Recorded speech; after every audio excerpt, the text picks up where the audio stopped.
여러분, 믿음의 특징은 무엇일까요? 믿음을 가진 사람들의 특징은 무엇일까요? 그것은 믿는 자들은 그가 가진 믿음대로 행동한다는 것입니다. 어떤 사람이 허리가 매우 아픈데 어떤 병원에서 그 허리가 완쾌되었다면 동일하게 허리가 아픈 사람들에게 그 병원을 추천해 줄 뿐만 아니라 본인 자신도 허리가 또 아프게 되면 그 병원을 향해 달려갈 거예요. 왜냐하면 그 병원, 그 의사가 내 허리를 잘 낫게 준다는 믿음이 그에게 있기 때문일 것입니다. 본문에 등장하는 아브라함도 그가 가진 믿음 때문에 어떤 행동을 하는 모습을 오늘 본문을 통해 우리는 확인할 수 있습니다. 8절 말씀 보시면 믿음으로 아브라함은 부르심을 받았을 때에 순종하여 장래의 유업으로 받을 땅에 나아갈새 갈 바를 알지 못하고 나아갔으며. 아멘. 비록 갈 바를 알지 못하였지만 약속의 땅을 향해 그는 나아갑니다. 왜냐하면 그가 하나님의 약속을 믿었기 때문입니다. 그래서 약속의 땅에 들어가기 전까지 그의 신분은 그의 친족들, 그의 가족들의 신분은 어디까지나 나그네요 외국인일 뿐이었습니다. 오늘 우리에게 외국인, 나그네라는 인식은 그저 불안하고 염려스러운 단어일 뿐입니다. 왜냐하면 그가 분명히 살고 있는 곳이 있긴 하지만 자기 집이 아니기에, 가족이 있고 친족이 있는 고향이 아니기에, 당장 내일 떠나도 이상하지 않는 사람들이기 때문에 나그네라는 것은 외롭고 불안하고 걱정스러울 뿐입니다. 하지만 믿음을 가졌던 아브라함은 오히려 자기 스스로 나그네임을 증언하고 있다라고 얘기하고 있습니다. 13절 보실까요? 이 사람들은 다 믿음을 따라 죽었으며 약속을 받지 못하였으되 그것들을 멀리서 보고 환영하며 또 땅에서는 외국인과 나그네임을 증언하였으니. 아멘. 여기서 약속을 받지 못하였으니라는 부분은요, 약속의 결과를 알지 못하였으니로 이해하는 편이 좋을 것 같습니다. 왜냐하면 9절 말씀에 그들이 약속을 받았다라고 말씀하고 있기 때문에 그렇습니다. 그러니 약속의 결과를 그들이 아직 경험하지 못한 거예요. 그들의 여정은 출발도 갈 바를 알지 못한 것이었고 약속의 결과도 알지 못해서 나그네의 삶을 살아갈 뿐이었습니다. 그러나 아브라함에게 그 시작도 끝도 알 수 없는 나그네의 삶은 우리가 알고 있는 대로, 우리가 흔히 생각하는 대로 불안하고 염려스러운 삶이 결코 아니었다는 사실입니다. 그는 약속의 땅, 반드시 거할 땅, 신실한 하나님에 의해 성취될 종착지에 대한 굳건한 믿음이 아브라함에게, 그에게 있었기 때문입니다. 14절 말씀 보실까요? 그들이 이같이 말하는 것은 자기들이 본향 찾는 자임을 나타냄이라. 아멘. 여기서 본향이라는 단어, 원어의 의미는 아버지의 집이란 뜻을 가지고 있는 헬라어 단어입니다. 아버지의 집 떠난 탕자가 가야 할 곳, 집 나간 아들을 두 팔 벌려 기다리는 아버지가 있는 곳, 바로 그것이 아버지가 계시는 고향을 의미하는 단어입니다. 하지만 아브라함이 말하는 본향은 어디인가요? 바로 하늘 아버지가 계시는 곳, 우상 장수의 아들로서 우상 숭배하다 영 죽을 그러한 인생을 부르셔서 하나님 백성 삼으신 하나님이 계신 그 성을 성을 본향 삼아서 어디에 머물든지 그는 스스로 나그네임을 늘 잊지 않았다는 것입니다. 아브라함, 믿음의 조상인 그는 오늘을 살아가는 우리 모든 신자들에게 도전하고 있습니다. 하나님의 전적인 은혜의 부르심으로써 하나님의 자녀 삼으신 우리 신자들의 본향은 어디인가라고 우리에게 묻고 있습니다. 여전히 누릴 것이 많은 이 세상을 본향으로 여기면서 여기가 좋사오니 하며 살고 있지는 않습니까? 하나님을 향한 섬김과 헌신도 중요하지만 우선은 내 삶이 안정되어야 하고 내 삶이 편안해야 한다는 내 중심의 우선순위가 나는 나그네가 아니요, 내가 살고 있는 이곳이 본향이요 라고 스스로 증언하고 있지는 않은지 우리의 우선순위를, 우리가 살고 있는 이 땅에 대한 나의 이해를 오늘 우리는 점검해 보아야 할 줄로 압니다. 보십시오. 아브라함도 본향에 대한 확신이 흔들릴 때가 있었습니다.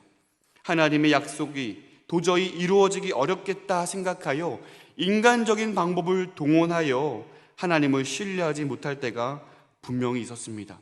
15절 말씀 보실까요? 그들이 나온 바 본향을 생각하였더라면 돌아갈 기회가 있었으려니와. 얼마든지 옛 삶으로, 이 세상에서 안정되고 부족함이 없었던 과거의 삶으로 돌아갈 기회가 있었다는 것입니다. 그렇게 살아가려고 애를 쓰게 됐다는 거예요. 하지만 결국에는 아브라함이 어떻게 했다는 것이죠? 16절 말씀은 우리 한 목소리로 읽어보겠습니다. 16절입니다. 그들이 이제는 더 나은 본향을 사모하니 곧 하늘에 있는 것이라. 아멘. 이 땅에서의 안정보다 영생을 귀한 것으로 여긴 것입니다. 이 세상에서의 잘됨보다 영원한 하나님의 나라를 붙잡은 것입니다. 땅속에 묻혀있는 보화를 발견하여 전 재산을 팔아 그 밭을 사기로 결심한 것입니다. 평범한 밭을 사기 위해서 전 재산을 팔았던 그 사람의 기쁨을 그 누구도 알지 못하는 것이죠. 하지만 그 밭의 가치를 아는 사람이 전 재산을 팔아 그 밭을 사는 것은 결코 어리석은 행동이 아니라는 사실을 우리는 알고 있는 것입니다. 짐 엘리엇 선교사님이라는 분이 계십니다. 그는 유수한 대학을 수석으로 졸업한 촉망받는 사람이었습니다. 하지만 그는 모든 사람들의 기대를 버리고 남미의 에콰도르를 향하여 선교를 하게 됩니다. 선교를 떠나게 됩니다. 하지만 그가 도착한 그곳에서 그는 온전한 한마디 제대로 전해보지 못한 채 원주민의 창끝에 의하여 순교하게 됩니다. 이 일로 인하여 미국은 충격에 빠지게 되었고 모든 언론들이 앞다투어 이렇게 기사를 내었습니다. 이 얼마나 불필요한 낭비인가.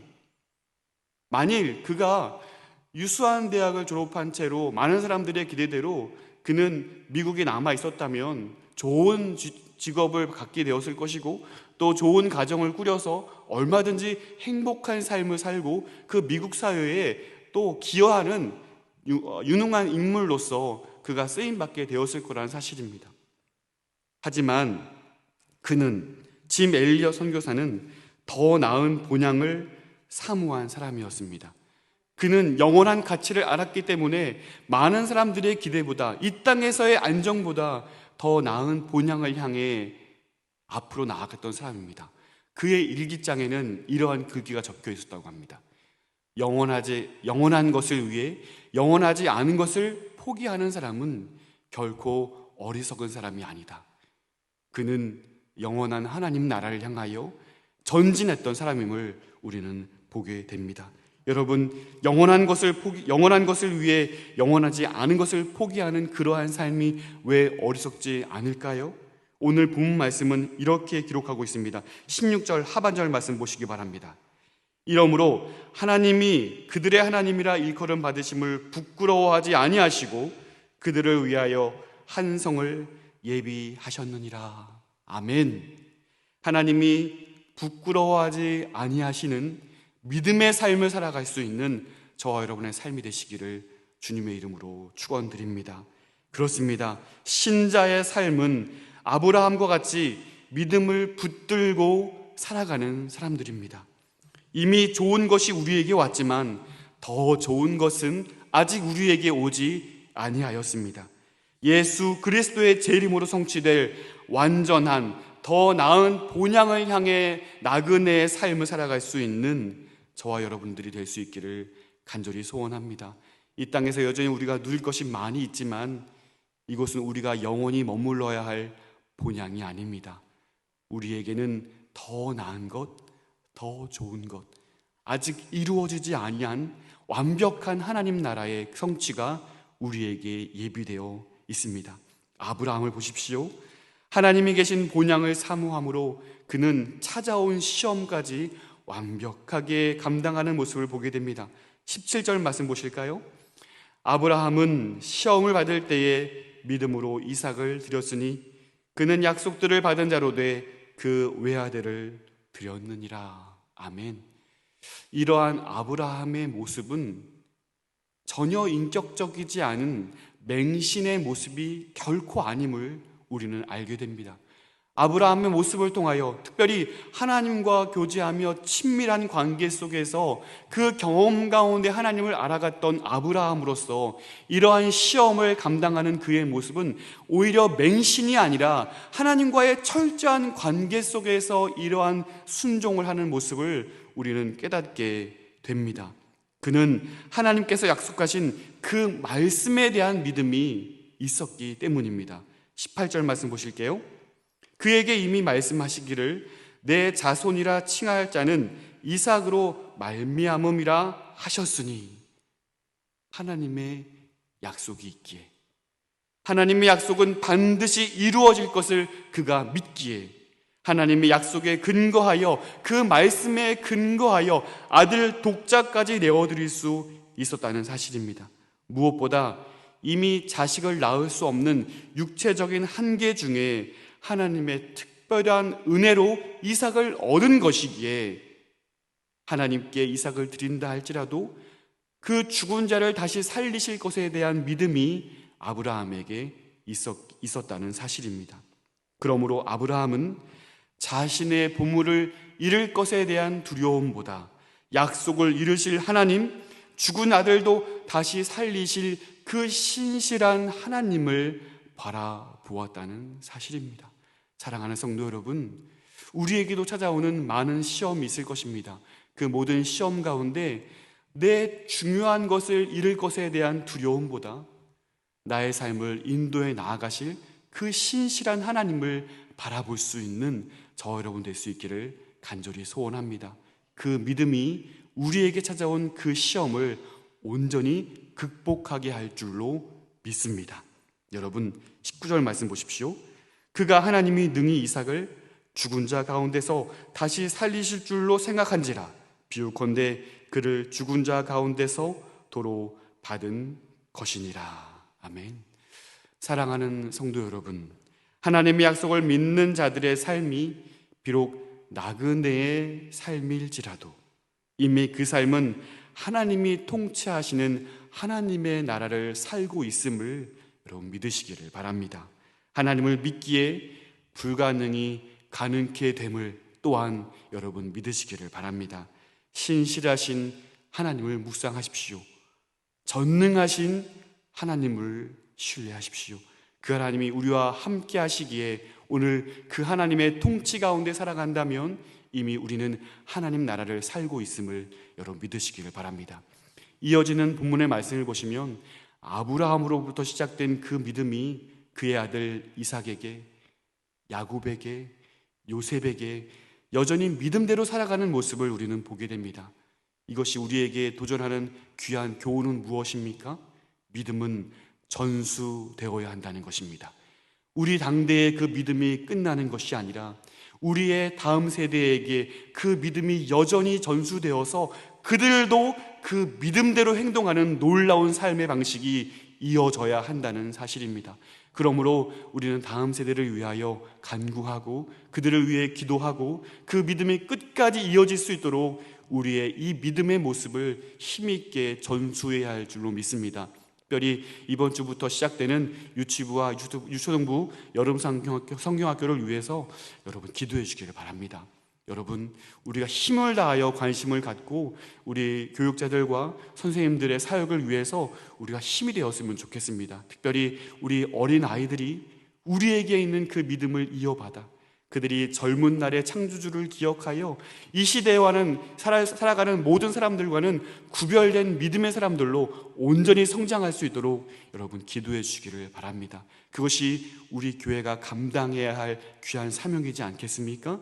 이어지는 중고등부와 또 청년부의 수련을 위해서도 여러분 기도해 주시기를 바랍니다. 이 여름 사역이 특별히 우리 아이들에게 회심을 경험할 수 있는 귀한 사역이 되었으면 좋겠습니다. 우리가 하나님께서 우리의 여름 사역을 귀하게 사용해 주기를 위하여 우리가 기도하면 좋겠습니다. 특별히 오늘 말씀을 우리가 기억하면서 오늘 우리의 삶은 믿음을 가진 사람으로서 그 믿음대로 행동하는 신실한 믿음의 사람들이 다 될 수 있기를 주님의 이름으로 축원드립니다.